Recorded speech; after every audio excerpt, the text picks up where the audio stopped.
saya Jaslyn Antonia. Pada presentasi kali ini saya akan menjelaskan mengenai analisis output dari uji reliabilitas dan uji validitas pada SPSS.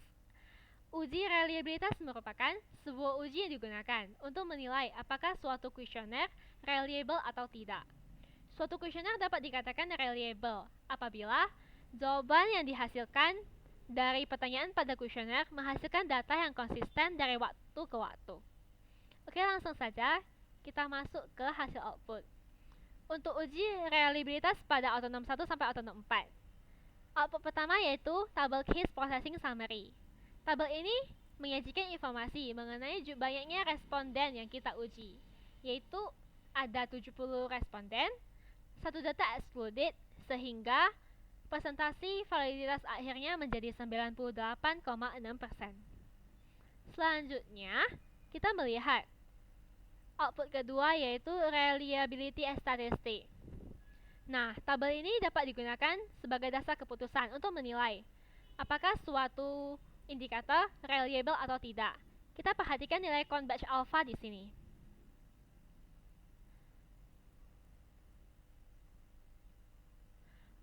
Apabila nilai converge alpha lebih besar daripada nilai lebih besar daripada 0,60, maka barulah kita dapat nyatakan bahwa indikator tersebut reliable. Oke, di sini angka converge alpha-nya 0,768, yang mana lebih besar daripada 0,60, maka dapat kita simpulkan bahwa autonom 1 sampai 4 adalah reliable. Selanjutnya kita fokus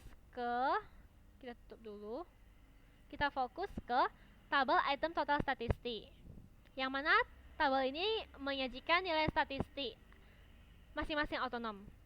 Kita perhatikan kolom converge alpha if item deleted. Nah, angka di sini juga harus melebihi 0,60 untuk dikatakan reliable. Apabila kita perhatikan baik dari autonom 1 sampai autonom 4, angkanya semua lebih besar daripada 0,60. Maka sekali lagi dapat kita simpulkan bahwa autonom 1 sampai 4 ini adalah reliable dan konsisten. Selanjutnya kita lanjut ke uji reliabilitas pada variabel rutin 1 sampai rutin 4. Untuk case processing summary masih sama seperti yang tadi. Saya skip. Untuk tabel reliability statistik.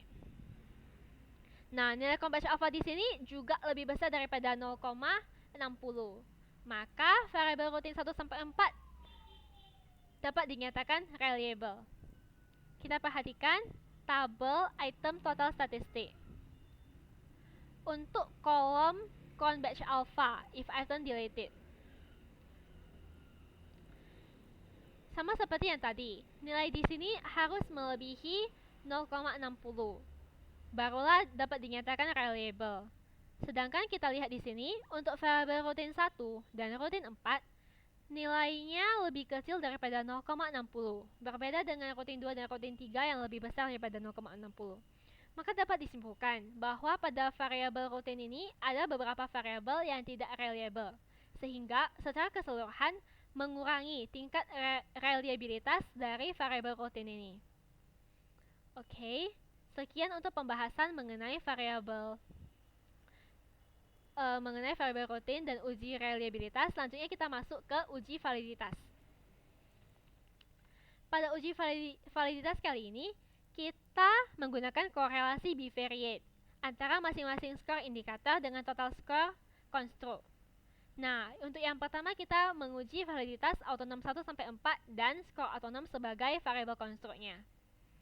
Output yang dihasilkan dari uji validitas adalah tabel correlation. Sebenarnya ada beberapa dasar yang dapat kita gunakan untuk mengambil keputusan valid tidaknya suatu indikator atau variabel. Yang pertama kita dapat memperhatikan nilai two-tailed-nya, significant two-tailed. Berdasarkan significant two-tailed ini, apabila angkanya yang ada di sini lebih kecil daripada 0,05, maka variabel tersebut dinyatakan memiliki korelasi. Kita tulis apabila seed to tail lebih kecil daripada 0,05, maka memiliki korelasi antar variabel.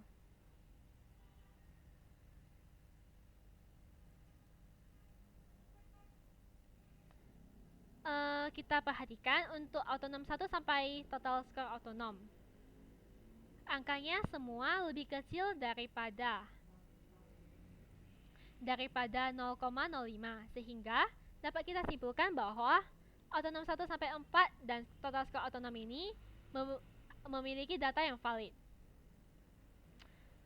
Cara kedua, kita dapat menganalisisnya dengan menggunakan R-hitung Pearson correlation.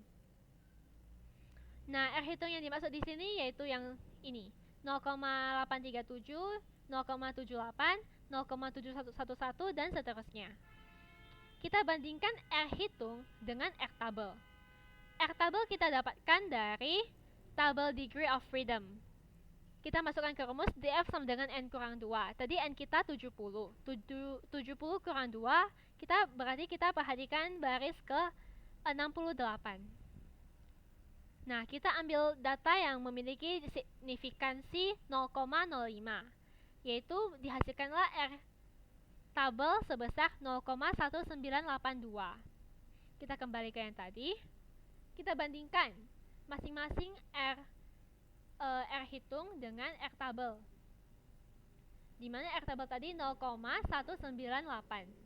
Kita lihat bahwa secara keseluruhan seluruh dari R hitung yang ada di sini lebih besar daripada R tabel. Maka dapat disimpulkan bahwa autonom 1 sampai autonom 4 ini adalah valid. Selanjutnya kita masih di uji validitas untuk variabel rutin 1 sampai 4 dan total rutin.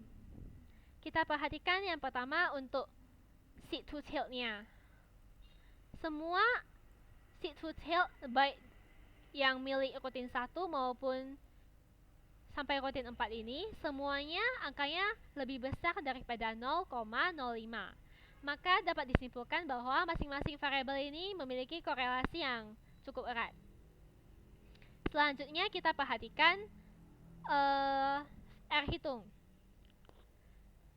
R-hitung di sini kita bandingkan dengan R-tabel. Dikarenakan ini tabelnya sama, yaitu N awalnya 70, berarti R-hitungnya masih sama R-tabelnya masih sama seperti yang tadi, yaitu sebesar 0,198. Kita bandingkan 0,198 dengan masing-masing R-hitung yang ada di sini. Apabila diperhatikan, seluruh R-hitung di sini nilainya masih lebih besar daripada R-tabel, sehingga dapat disimpulkan uji validitas pada variabel rutin 1 sampai 4 ini menghasilkan kesimpulan bahwa variabel rutin 1 sampai 4 valid. Oke, saya kira sekian dulu presentasi saya. Terima kasih.